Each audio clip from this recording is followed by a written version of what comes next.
의원 릴레이 인터뷰를 통해서 용인 특례시의회 의정활동 용인시 면면까지 살펴보고 있는데요. 오늘은 이교우 용인 특례시의회 의원과 함께하도록 하겠습니다. 어서 오십시오. 네, 안녕하십니까. 네, 지난 총선은 얼마 지나지 않아서 생생하실 텐데 보통 이제 총선하면 이제 당선인들뿐만 아니라 내정자 아니면 공천자들뿐만 아니라 시의원, 도의원도 되게 바쁘잖아요. 네. 민심을 좀 청취하셨을 텐데. 제가 이제 4년 전 총선하고 좀 비교를 해보고 싶어요. 이제 4년 전에 21대 총선은 그 당시에는 이제 문재인 정부 시절이었고요.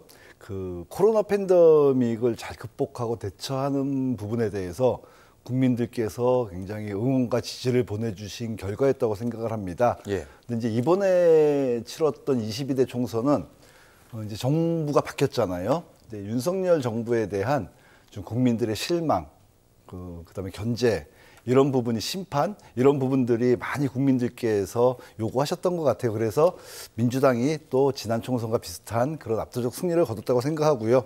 저 역시 선거를 치르다 보니까 역시 국민들의 민심이 천심이다. 더욱더 국민들 곁에서 그 일상의 모습들, 생활들을 잘 지켜보고 그들의 목소리를 경청하는 또 시의원으로서의 그 정치를 해야겠다 또 다짐하는 계기가 됐습니다. 예. 생활 정치의 길로 이제 접어드신 건데 풀뿌리로. 예. 지금까지 삶의 궤적을 좀 봤더니요. 이력이 개인 사업도 좀 하셨고 또 음악인으로도 좀 활동을 하셨더라고요. 어쩌다가 이렇게 정치의 길로 들어오셨는지요? 저는 사실 이제 대학 생활할 때 그때가 치열했죠. 80년대에 대학 생활을 했는데 이제 그때 이제 우리나라가 뭐 민주화도 안 돼 있고 이러던 시절이다 보니까 이제 학생 운동을 했었습니다. 이제 그러다 보니까 그 당시에 가졌던 좀 모든 사람이 행복하고 사람답게 살 수 있는 사회가 올바른 사회다 이런 생각을 하고 그런 사회를 꿈꾸고 생각하고 살아왔는데 쭉 뭐 개인 사업도 하고 여러 가지 활동을 하다가 이제 수지에서 자리 잡고 생활하고 있는데 그 당시 지역의 정치인을 만나 뵙게 되고 그분이 지역 사회에서 이루고자 하는 꿈이 저와 다르지 않다라는 생각이 들어서 그분을 도와서 열심히 하다 보니까 또 지금은 이제 현실 정치인으로 지역의 시의원으로 이렇게 활동을 하게 됐고요. 뭐 그런 지역 사회에 모든 사람이 행복한 소외받는 사람이 없는 그런 사회를 만들어내는데 조금이라도 일조하고 싶어서 이렇게 시의원을 하고 있습니다. 네. 의원 활동 가운데 YMCA에서 시상을 하고 있는 행정사무감사 우수의원으로 2년 연속으로 수상을 하셨습니다. 네. 그러니까 국회에는 이제 국정감사, 정부가 잘 운영되는지 보는데 시의회에는 이제 행정사무감사가 있는데 어떤 부분에서 잘했기에 이런 상이 주어졌다고 생각하십니까? 사실 이제 저 시의원들에게는 이제 의정 활동의 꽃은 행정사무감사라고 합니다. 근데 이제 저희가 시의원들이 뭐 여러 가지 많은 상들을 수상하는 기회들이 있는데 저는 사실 그 어떤 상보다 이 행정사무감사 우수의원 이 선정된 상이 정말 값지고 감사하다고 생각합니다. 그 이유는 용인 YMCA에서 시민 모니터단을 구성해서 그분들이 시민들께서 직접 저희가 행정사무감사 기간 동안 저희들이 하는 활동들을 계속 모니터하고 그리고 직접 그분들이 선정해서 시상을 하는 것이거든요. 근데 제가 이제 시의원 당선되고 2차례 행정사무감사를 거쳤는데 그 2번 다 이제 우수의원으로 선정이 됐습니다. 그래서 제가 그동안 그 용인시 행정을 꼼꼼하게 살피고 뭐 문제점들을 잘 파악하고 개선책들을 잘 제시하는 모습들을 시민들께서 높게 봐주셨다고 생각하고요. 그래서 저는 이 상이 그 어떤 상보다 값지고 감사하고 자랑스럽습니다.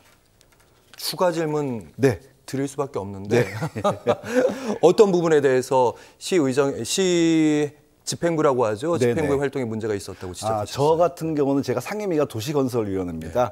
이제 그러다 보니까 수지가 사실은 오랜 기간 동안 난개발에 불명예를 안고 있는 도시였죠. 도시가 급격하게 개발하는 과정에서 그러다 보니까 기반 시설들도 미약하고 계속 건물들은 올라가고 아파트 올라가고 그 다음에 이제 광교산이라는 아름다운 산을 끼고 있는 지역이 제 지역구인데 또 산을 계속 깎아내면서 개발을 하고 이러다 보니까 이제 그 과정 속에서 허가에 대한 부분, 기반 시설이 부족하고 이런 이익들이 또 사업 시행자나 이런 들에게 너무 많이 돌아가는 부분들, 그다음에 기반 시설을 잘 갖춰놔야 우리 주민들의 삶의 질이 올라가는데 그런 부분에서 부족한 부분들, 이런 부분들을 좀 지적해내고 이런 부분들을 올바로 그 개발의 이익이 주민들에게 돌아가고 그다음에 주민들의 삶이 좀 더 좋아지길 원하는 마음에서 계속 행정이나 이런 걸 들여다본 결과인 것 같습니다. 네.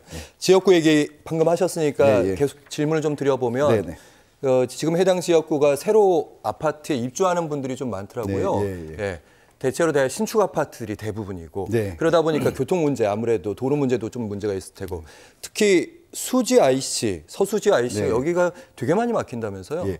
이 서수지 IC가 처음에 이제 그 개통되었을 때도 사실은 교통 체증이 뭐 아주 없진 않았는데 그 이후에도 계속 아파트들이 들어오면서 교통량이 증가하니까 굉장히 심각한 출근 시간대, 퇴근 시간대 심각한 교통 체증이 있었습니다. 이게 결국 그 안쪽에 성복동과 신봉동 이 안쪽까지 계속 차가 막히고 그랬었는데 제가 이 부분을 시의원 도전하면서 이제 공약으로 내걸었습니다.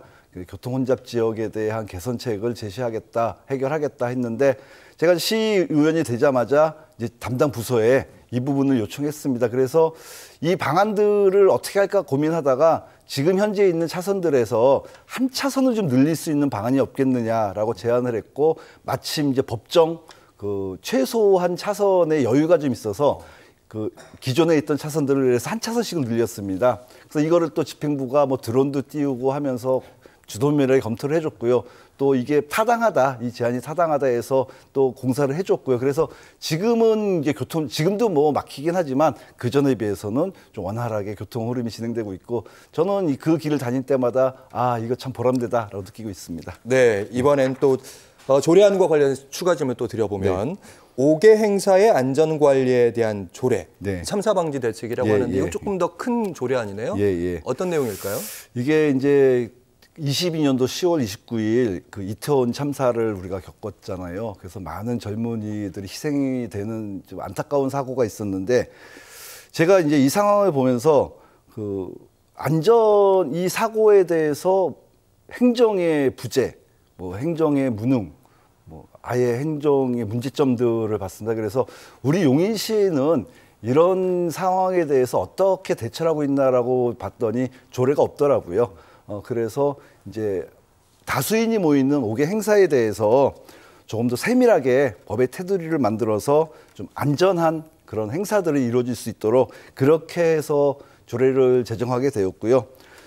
사고 방지를 위해서는 행사 전에 미리 안전관리에 대한 계획이 잘 세워지는 게 안전관리의 시작이라는 것을 좀 말씀드리고 싶습니다. 네, 말씀하신 바를 한 번 더 깊게 들어가 보면 그러니까 뭐 5개 관련된 행사를 개최하는 업체들은 반드시 뭐 어떤 점들을 구비서를 갖춰야 된다 이런 그렇죠. 소리일까요? 뭐 경찰, 뭐 소방 이런 안전관리에 대해서 우리가 법에서 정해져 있는 대로 그 미리 예방 대책들을 뭐 준비하고 계획하고 이런 것들이 들어가야만 행사를 치를 수 있게 돼 있습니다. 예. 아하.